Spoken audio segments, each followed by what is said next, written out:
BA part तृतीय वर्ष की राजनीति विज्ञान की क्लास में आज हम मैकियावेली के राजनीतिक जो विचार हैं उनके बारे में चर्चा करेंगे। इससे पिछली क्लासों में हमने मैकियावेली के जीवन परिचय, रचनाएं, अध्ययन पद्धति के बारे में अध्ययन करते हुए हमने यह जाना कि मैकियावेली को अपने युग का शिशु या पुनः जागरण का शिशु कहा जाता है। क्यों कहा जाता है? जिनमें हमने 9 बिंदुओं के अंतर्गत यह जाना कि मैकियावेली को पुनः जागरण का शिशु क्यों कहा जाता है। जिसमें प्रथम पॉइंट में मानवतावादी विचारों का प्रोत्साहन, द्वितीय में नैतिक आचार तथा राजनीतिकता से पृथक्करण, राजनीतिक निरंकुशता, राष्ट्रीय का मसीहा, बुद्धिवाद की प्रतिष्ठा, संप्रभु का सिद्धांत, अवसरवादिता, व्यक्तिवाद का समर्थक और भौतिक व धार्मिकता का उपदेशक। इन बिंदुओं में हमने पुनर्जागरण के बारे में समझने का प्रयास किया था। आज हम मैकियावेली के राजनीतिक विचारों पर चर्चा करेंगे।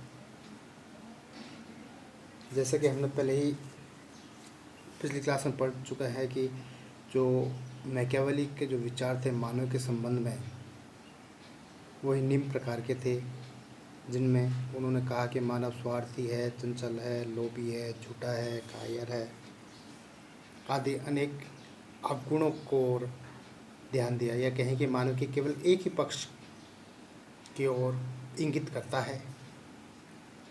साथ ही जो संप्रभुता राजा है, राजा को ढोंग दिखाने का बात करता है कि प्रजा के सामने हमेशा ढोंग का दिखावा करते रहे और राज्य के लिए हर प्रकार के उचित अनुचित हर प्रकार के साधनों को वो अपना सकता है। तो हम आज राजनीतिक विचारों में, मानव के स्वभाव संबंधी विचारों में यही चीज़ पढ़ना जाएंगे। मानव संबंधी विचारों में मैकियावेली का मानना है कि मानव स्वभाव से स्वार्थी, घोर दानवी प्रवृत्ति वाला और दुष्ट होता है।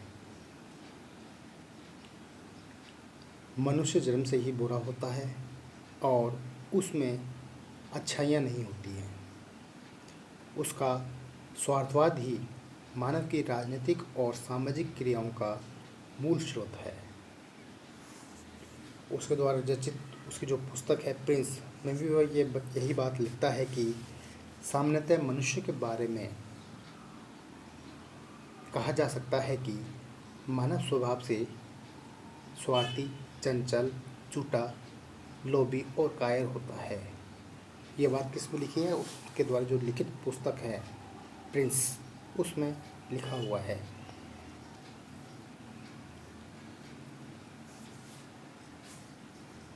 वो कहता है कि मनुष्य आपके तभी बने रहते हैं जब तक सफलता आपके पास होती है। कहने का तात्पर्य है कि उसका कहने का मतलब है कि कोई व्यक्ति आपका साथ तभी तक देगा जब तक उसका स्वार्थ होता है या उससे आपको कुछ लाभ प्राप्त होता रहता है, तभी तक वह आपके पास रहेगा। वह आपके लिए उस सीमा तक अपनी खून, जीवन, संपत्ति, बच्चों का बलिदान करने को तैयार रहेगा, लेकिन जैसे ही उनके लिए आपकी आवश्यकताएं समाप्त हो जाएंगी, वह आपके विरुद्ध खड़ा हो जाएगा। क्योंकि मनुष्य किसी से तभी तक प्रेम करता है जब तक उसका स्वार्थ सिद्ध होता रहता है। जैसे ही स्वार्थ खत्म हो जाता है, मनुष्य उस व्यक्ति का त्याग करके दूसरी ओर चला जाता है।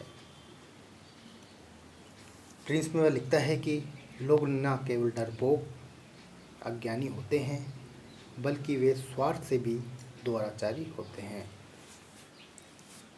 स्वभाव से भी दुराचारी होते हैं। तो यहाँ पर वो कहता है कि स्वभाव से भी मनुष्य दुराचारी होने की बात करता है। आवश्यकता पड़ने पर ही सच्चरित्र दिखाई पड़ते हैं। लोग अपनी वासनाओं के दास और प्रथम श्रेणी के स्वार्थी होते हैं। उसकी लिखित दूसरी पुस्तक है डिस्कोर्सेज, जिसमें भी वो कहता है कि व्यक्ति स्वभाव से ईर्ष्यालु, महत्वाकांक्षी होता है। उसके हित और अहित संबंधी विचारों को उसके आवेग प्रभावित करते हैं। लोभ व स्वार्थी प्रवृत्ति के कारण अपने पिता के हत्यारे को तो माफ़ कर सकता है, लेकिन संपत्ति छीनने वाले को नहीं। ये लाइन ध्यान रखनी है, कई बार एग्जाम में पूछा जाता है। तो क्या कहते हैं कि कोई व्यक्ति अपने पिता है उसके हत्यारे को छोड़ सकता है, लेकिन उस व्यक्ति की संपत्ति को अगर यदि कोई छीन लेता है तो वह उस व्यक्ति को नहीं छोड़ सकता। मैकेले ने सामाजिक सद्भावना और अच्छे गुणों भी देखता है, परंतु अधिकांशतः वह दुर्गुणों पर ही बल देता है। कहने का मतलब है कि अच्छे गुण तो देता है, लेकिन उनको ज़्यादा महत्व नहीं देता है, या कहें उनके बारे में ज़्यादा कुछ नहीं बोलता है।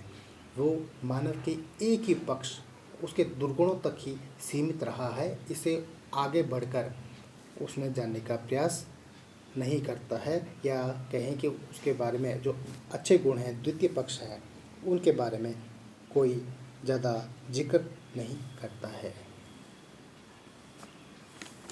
इसके पश्चात राज्य और शासन संबंधी विचारधारा मानव स्वभाव पर आधारित। जो उसके राज्य और शासन संबंधी विचारधारा है, उसमें भी मानव स्वभाव के आधार पर उसने कहा है कि मानव स्वभाव की धारणा पर आधारित है राज्य और शासन संबंधी विचार। वो कहता है कि दुष्ट और धोखेबाज मानव से निपटने के लिए सरकार भी निरंकुश और तानाशाही होनी चाहिए। तो यहाँ पर वह निरंकुश शासन तंत्र की बात करता है और अत्यधिक शक्ति अर्जन की बात कहता है। वो कहता है कि यदि मनुष्य दुष्ट और धोखेबाज है तो उससे निपटने के लिए सरकार को भी अपनी शक्तियों का और निरंकुश जो शक्तियाँ हैं उसका प्रयोग करना आवश्यक है। राज्य ऐसा हो जिससे जनता डरे। एक अच्छा शासक मानव प्रकृति की कमजोरियों को ध्यान में रखते हुए छल बल का प्रयोग करते हुए एक अच्छे शासक की प्रतिष्ठा को प्राप्त कर सकता है। तो यहाँ पर वो राजा को हर प्रकार के छल बल का प्रयोग करने के लिए कहता है, और कहता है कि राजा को हमेशा जनता को डराकर या भय उनमें व्याप्त कर करना चाहिए। ऐसा करने से वो अधिक समय तक बना रह सकता है। वह यहाँ तक कहता है कि बुद्धिमान शासक भले ही व्यक्ति की हत्या कर दे, लेकिन कभी भी उसकी संपत्ति को ना लूटे। तो यहाँ पर उस चेतावनी देता है किसको? संप्रभु को, राजा को, कि जो शासक है वो संपत्ति को छीनने वाले को नहीं छोड़े, चाहे वो व्यक्ति की हत्या कर दे। तो ये कहते हैं कि जो व्यक्ति की हत्या कर दे कोई व्यक्ति, तो उसे चाहे छोड़ दे, उसे दंड दे ना दे, लेकिन कोई यदि संपत्ति को लूट लेता है तो उसे दंड देना आवश्यक है, क्योंकि मानव स्वभाव में संपत्ति अर्जन की बहुत तीव्र इच्छा होती है। अतः राजा को शेर के समान साहसी लोमड़ी के समान चालाक होना चाहिए। यहाँ पर राजा को उपमा देता है शेर के समान साहसी का और लोमड़ी के समान चालाक होने का सुझाव देता है। अब हम देखते हैं मानव स्वभाव जो संबंधी विचार हैं उसके संबंध में जो भिन्न भिन्न विचारक हैं जो आलोचनाएं की गई हैं उनके बारे में। पहला पॉइंट आता है मानव स्वभाव का एक पक्षीय अध्ययन। जैसे कि हमने अभी कुछ देर पढ़ा कि जो मानव के स्वभाव का एक पक्षी है, यह कहें कि जो बुरी आदतें हैं, बुरे विचार हैं, केवल उन्हीं पक्षों का अध्ययन करता है, उन्हीं के बारे में वो बात करता है। मानव के जो दूसरे पक्ष हैं, दया, उदारता, करुणता, परोपकार, सहयोग आदि ऐसे अच्छे जो तत्व हैं उनके बारे में कोई भी वार्तालाप या व्याख्या नहीं करता है। कि कहें कि जो उसके अच्छे सर्वश्रेष्ठ पक्ष हैं उनकी पूर्णतः उपेक्षा करता है, जो कि गलत है। सेकंड पॉइंट, मात्र इटली के आधार पर संपूर्ण मानव का विश्लेषण गलत।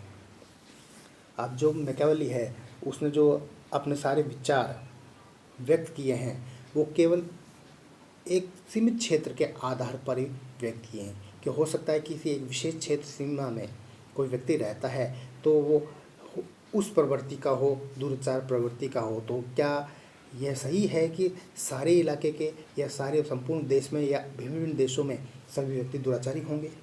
तो इस प्रकार केवल एक विशेष क्षेत्र के आधार पर संपूर्ण मानव का जो विश्लेषण करता है वो बिल्कुल सरासर गलत है। अगला पॉइंट, तार्किक और अवैज्ञानिक। मैकियावेली है, इसने भी हॉब्स की तरह मनोवैज्ञानिक व तार्किक आधार पर मानवीय स्वभाव संबंधी दोषों को सिद्ध करने का प्रयास किया है। तो मैकियावेली भी अन्य जो विचारक हैं उनके समय विभिन्न प्रकार के तर्क, वैज्ञानिकता के माध्यम से, अवैज्ञानिकता के माध्यम से, तर्क के माध्यम से उन्हें केवल दोषी सिद्ध करने का ही प्रयास करता है। और मानव स्वभाव के संबंध में किसी प्रकार के निश्चित क्रमबद्ध सिद्धांत का प्रतिपादन नहीं करता है कि किस अवस्था में मानव का स्वभाव क्या होगा, कैसा होगा, इसके बारे में कोई चर्चा नहीं करता है। इसी कारण वह यह नहीं बताता कि मनुष्य कैसा अच्छा बन सकता है। केवल एक ही पक्ष की ओर समाहित उसका पूरा अध्ययन है। फोर्थ पॉइंट जो है इतिहास विरोधी। मैकियावेली क्या है कि मानव जो स्वभाव है में जो भी बुराइयां देखता है उसके साथ यह भी कहता है कि उसका कोई निराकरण नहीं किया जा सकता। तो कहता है कि जो भी बुराई हैं उसका कोई भी समाधान नहीं है, परंतु इतिहास बताता है कि मनुष्य परस्पर सहयोग के द्वारा निरंतर जो प्रगति का मार्ग है उस पर चलता आ रहा है। क्योंकि हिस्ट्री उठा के देख लीजिए, उसमें हमें पता लगेगा कि मानवीय का जो एक पक्षीय अध्ययन है, बुराई है, तो एक अच्छाई पक्ष भी है। तो मानव हमेशा से ही बुरा नहीं रहा है, अच्छा भी रहा है। वो केवल एक पक्षीय अध्ययन करता है और इतिहास का विरोध करता है। इतिहास में देखते हैं हम तो देखते हैं कि बहुत से मनुष्य ऐसे हैं जो हमेशा परस्पर सहयोग या प्रगति के मार्ग पर चलते आए हैं और उन्होंने अच्छा शासन व्यवस्था का संचालन किया है। इस प्रकार मानव का यह इतिहास विरोधी जो व्याख्या है उसकी वो पूर्णतः गलत है। अगला पॉइंट, अव्यावहारिक तथा काल्पनिक। जो उसका मानव स्वभाव संबंधी जो विचार है वो पूर्णतः अव्यावहारिक है और काल्पनिक है। क्योंकि जो मानव संबंधी विचार है वो कल्पना से निरंकुश राज्य शक्ति के विचार को सुदृढ़ करने के लिए गढ़ा गया है। केवल हम कहें कि जो उसका जो मानव स्वभाव के संबंध में जो गलत प्रकार के जो विचार व्यक्त किए हैं वो केवल निरंकुश शासन व्यवस्था स्थापित करने के लिए है और कुछ भी नहीं है। यह कहें कि प्रबल समर्थक है वो निरंकुश शासन व्यवस्था के लिए, इसलिए मानव स्वभाव के केवल एक ही पक्ष की ओर वो ध्यान देता है, दूसरे पक्ष की ओर नहीं। इस प्रकार हम कह सकते हैं कि मैकियावेली का जो मानव संबंधी विचार जो है वो केवल एक पक्षी है। एक पक्षी होने का कारण या कहें कि इटली की जो परिस्थितियाँ थी, जो वातावरण था, उससे प्रभावित होकर उसने केवल इस प्रकार का विचार या इस प्रकार के विचारों को व्यक्त किए हैं, जो कि पूर्णतः गलत है। हम यहाँ तक जो मैकियावेली के राजनीतिक विचारों में मानवीय स्वभाव संबंधी विचार थे, ये पूर्ण होता है। इसके बाद हम धर्म और नैतिकता से पृथक्करण के लिए अध्ययन करेंगे कि मैकियावेली ने किस प्रकार राजनीति को धर्म और नैतिकता से पृथक किया।